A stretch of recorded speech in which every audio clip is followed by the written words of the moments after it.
Welcome in, quick hitters. Welcome in, Goodymo short crew. It's making it Monday. Preseason is over with. Man, it looked good, didn't it?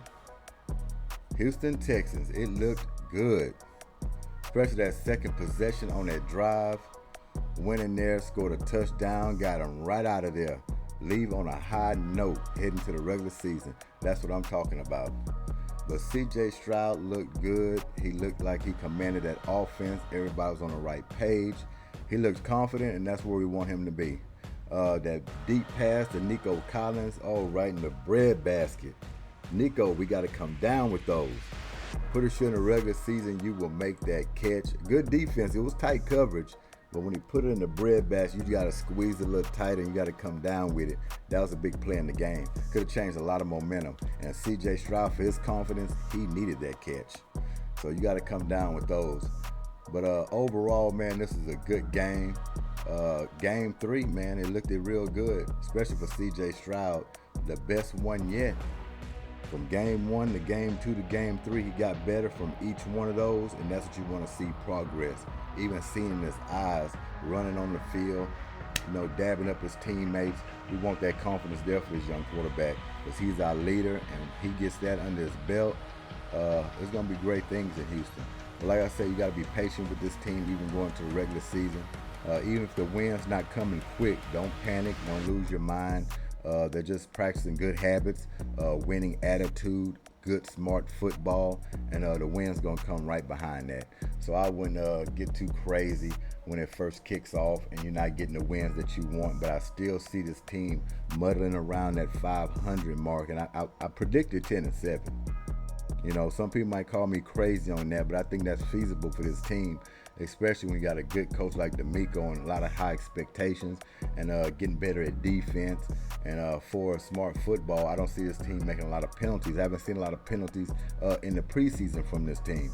So I see them really coming in, owning what they got to do, and just playing smart football. We don't get into the stat sheet, but overall, man, it looked real good. And what about Boone? Boone was running like a tune out there. See that double spin for that touchdown? We got to find a spot for this guy for sure. I think Cut's on Tuesday, but Mike Boone's got to be on this roster. He reminds me of Eric Dickerson the way he was running that ball. Man, just standing straight up, got the moves, got the power with it. But let's get into the stat sheet. But man, people had some highlights last night. Let's go into, that's a team stats there. We'll go right into the box sheet. That's what we want to look at. There we go. There we go. E.J. Perry, 7 for 12, 58 yards, 4.8 on average. E.J. Perry, he came in, he was energetic. He was a guy that had a lot of confidence. He was like a little water bug out there, but he had a pretty nice game. Wasn't bad at all. Davis Mills came in. He was 6 for 11, 53 yards, 4.8 on average. Not a bad game for him. That offense started to collapse on him for the offensive line. He took some hits, even fumbled the ball. But like I say, when you're dealing with a second string, third string offensive line, misassignments going to happen. And luckily C.J. Stroud wasn't out there when that was going on. And that's why in the last game you want to get him in, get him out for situations like that. We don't want C.J. Stroud taking the Davis Mills hits that he took. But C.J. Stroud came in with 2 for 4, 16 yards, 4.0 on average, and 1 touchdown. Got in and got out. Looked good and clean, confident going into this regular season, so we can't beat that. Down to rushing, Mike Boone, 7 carries. We got through talking about him, 51 yards, 7.3 on average. That's taking advantage of the opportunity when you're touching the ball. Got that touchdown on that double spin. We have to find a spot for Mike Boone. I like this. This guy got heart. The way he's running, it seems like he's been there before. So, hey, let's pick him up. Larry Roundtree III, 10 carries, 31 yards, 3.1 on average. And there's Damian Pierce, 5 carries, 30 yards, 6.0 on average. He had a nice one. You saw that battering ram. Saw that one run. He came right through that middle, eyed down that defender, and he's like, "It's me or you." Put his head down and try to go through the guy. But that's Dameon Pierce. Matter of fact, his name should have been Damian Fierce. The way he runs, because this guy don't fear nobody. When he breaks that line of scrimmage, he's looking to take somebody out. He runs aggressive and he runs hard. So looking for him to get that 1,000-yard season this year. He could have had it last year, but he sat out, missed some games. But he will get it this year, especially if we base that offense on running a balanced attack. It's gonna happen. Devin Singletary, 7 carries, 22 yards, 3.1 on average. Not bad at all. Not bad at all. Let's check out some receiving. Xavier Hutchinson, 4 catches, 48 yards, 12 on average.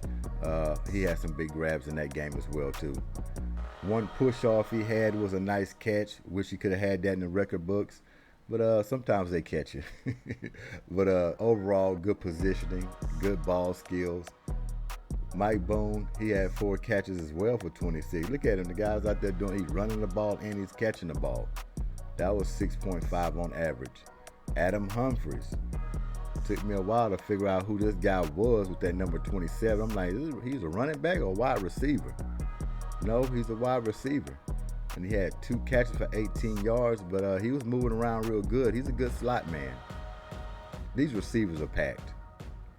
They're full. You can't keep all of them, but there's some good talent going around on that receiving corps. We don't have a superstar wide receiver, so to speak, but if they do it as a collective unit, they can make up for it. Is Nico Collins going to step up to try to be a star on this team? Tank Dell. But if not, don't want to forget Woods, the veteran. We know what his makeup is. He's going to bring it every game. But these guys can do it as a collective unit and make up for that superstardom. That one guy, a wide receiver that's usually a superstar, those 3 guys or 4 guys can make up for that. Dalton Schultz. We might as well call him security blanket, because he's going to be C.J. Stroud's best friend coming into this regular season. He had that one catch he had for 13 yards, like a security blanket throw and catch. So long as he's around that line of scrimmage, whenever C.J. gets in trouble, he'll be all right. He will be all right. But I like Dalton Schultz. He's just one of those guys that can come in and just make play after play after play. True professional. Just a good guy. So look for him to come through for us this season. And Davis Mills, that's the fumble he had right there. Eric Murray had 6 tackles for a solo. MJ Stewart, he had 6 tackles for a solo. Corey Littleton, he had 4 tackles, 3 solo. Come down, let's see. There's the interceptions. Cameron Danzier, Graylin Arnold. Those are the picks that came close to the end of the game to seal the deal. So that's good. Houston didn't have no turnovers, but they caused some turnovers. Anytime you get a pick or a fumble recovery in a ball game, it's good. Shows your defense is doing some things. Let's check out New Orleans Saints real quick. Jake Hayner. This guy Hill's playing pretty good. 17 for 38, 172 yards, 4.5 on average. Had those 2 picks. They were talking about, it's like, man, we don't want to end the preseason with him having a pick. Well, he came back in to try to redeem himself. Then he ended up going out with a pick anyway. So he ended up with 2 interceptions. But good young man. He'll learn. I think he'll be a decent guy in this league. So that's what happens, man. Sometimes these young guys, they come in and they get that welcome to the NFL moments. And he had it last night. But overall, he played well without those picks. Jameis Winston, this is another veteran. Jameis Winston, when he first came out, he was looked to be a superstar, especially with the Tampa Bay Buccaneers. His career kind of made a turn.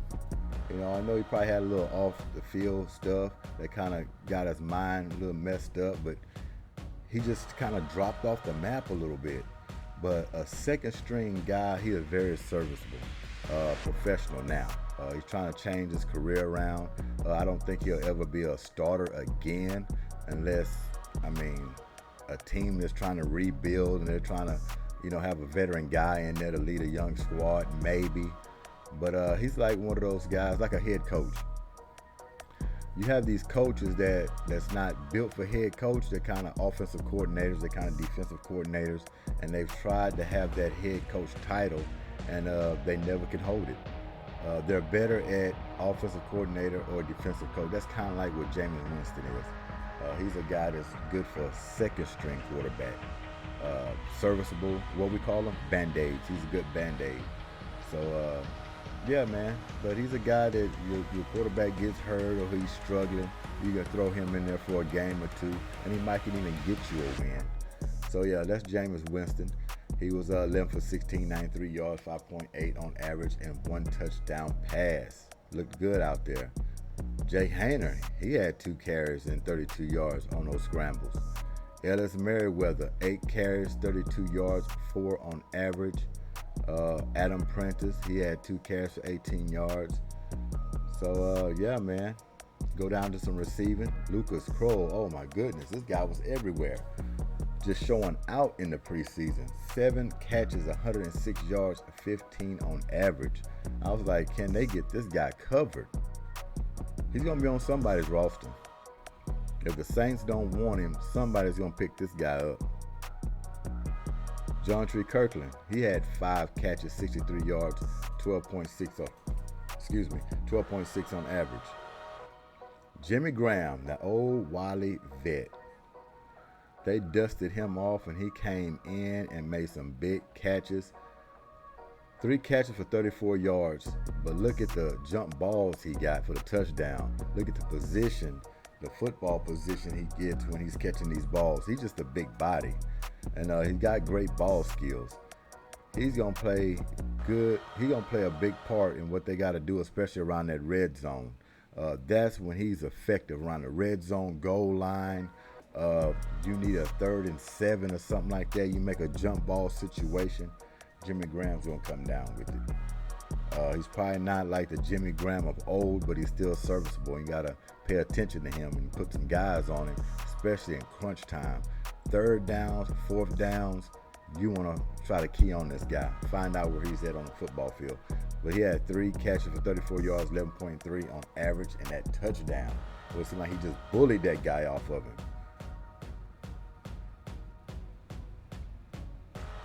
Check out some defense. Neffy Sewell, he had 7 tackles and 5 solo.